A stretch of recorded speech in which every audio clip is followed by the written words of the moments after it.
আজ তোমাদের সাথে একটু অন্যরকম ভিডিও শেয়ার করতে চলছি।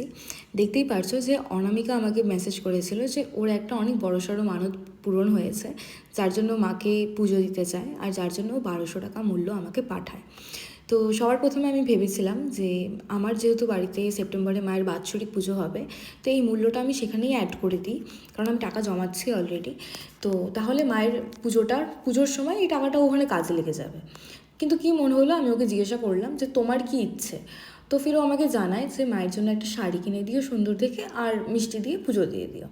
তো সেই কথা মতোই আমি চলে যাই মায়ের জন্য শপিং করতে। আর মায়ের শপিং করতে যাব, খুশি হব না এটা হতেই পারে না। তো অঙ্গশ্রীতে চলে গিয়েছিলাম মায়ের জন্য শাড়ি কিনতে। তো এখান থেকে একটা শাড়ি পছন্দ করে কিনি। আর এবার বলি যে ওর মানতটা কী ছিল। আমার ঠিক হয়তো একটু অসুবিধা হচ্ছে, মানে ভুলে গিয়েছি। ওর দিদি বা বোন যার বেবি হয়, অ্যান্ড ডক্টর নাকি বলেছিল যে বেবি অ্যাবনর্মাল হওয়ার চান্স বেশি কোনো এক কারণে। আরও মন প্রাণ দিয়ে মাকে ডেকেছিল, বলেছিল যাতে বেবি সুস্থ সবল হয়।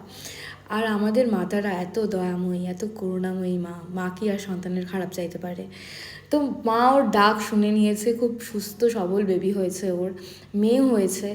আর সত্যি কথা, এটা শুনতে পেরে আমি ভীষণ খুশি। এই যে মায়ের ফটো আপলোড করি বা ভিডিও আপলোড করি, তা দেখে অনেকেই অনেক কিছু মানত করে মায়ের কাছে, অনেকেরটাই পূরণ হয়, তারা আমাকে কিছু মূল্য পাঠিয়ে দেয়, সেই অনুযায়ী মাকে পুজো দিয়ে দিই। আবার এরকম অনেকেও রয়েছে আমার পরিচিতদের মধ্যে, যারা মায়ের ফটো ভিডিওস দেখে মানত চেয়েছে আর তাদের মানত পূরণ হয়েছে, তারা কিন্তু আবার বাড়িতে এসেও পুজো দিয়ে যায়।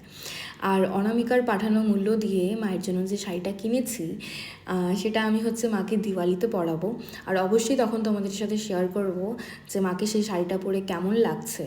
আর আপাতত যখন পুজো দেওয়ার সময় মাকে জানাই যে অনামিকার মানতটা পূরণ হয়ে গেছে, ওর যাতে সমস্ত কিছু ভালো হয়, সেই বেবি যাতে সুস্থ থাকে, ও যাতে ভালো থাকে, ওর পরিবার পরিজন সবাই যাতে সুস্থ সবল থাকে, ভালো মতন যাতে তাদের কাজের উন্নতি হয়, সব কিছু ভালো থাকে। তো ইয়েস, আর আরেকটা কথা তোমাদের জন্য, যারা ভিডিওটা দেখছো, তারা যে যেখানেই আছো, যারা যেরকম সিচুয়েশনেই থাকো না কেন, তোমাদের যদি মনে হয় যে খুব কঠিন সময় যাচ্ছে, প্লিজ রিকোয়েস্ট করছি, মাকে দেখো, মায়ের কাছে বলো জাস্ট যে তোমরা এই সিচুয়েশনে আছো আর এখান থেকে তোমাদেরকে বের করতে হবে। আমাদের মা এত করুণাময়ী মা যে তোমাদের ডাক শুনেই নেবে। সন্তানের ডাক মা শুনবে না, এটা কখনোই হতে পারে না। আমরাই হয়তো মাকে যত্ন করে পুজো দিতে পারি না, বাট মা আমাদের কথা শুনবে না, এটা কখনো হতে পারে না। তো ইয়েস, যে যেরকমই সিচুয়েশনে আছো না কেন, যেরকম পরিস্থিতিতেই থাকো না কেন, ভেঙে পড়বে না।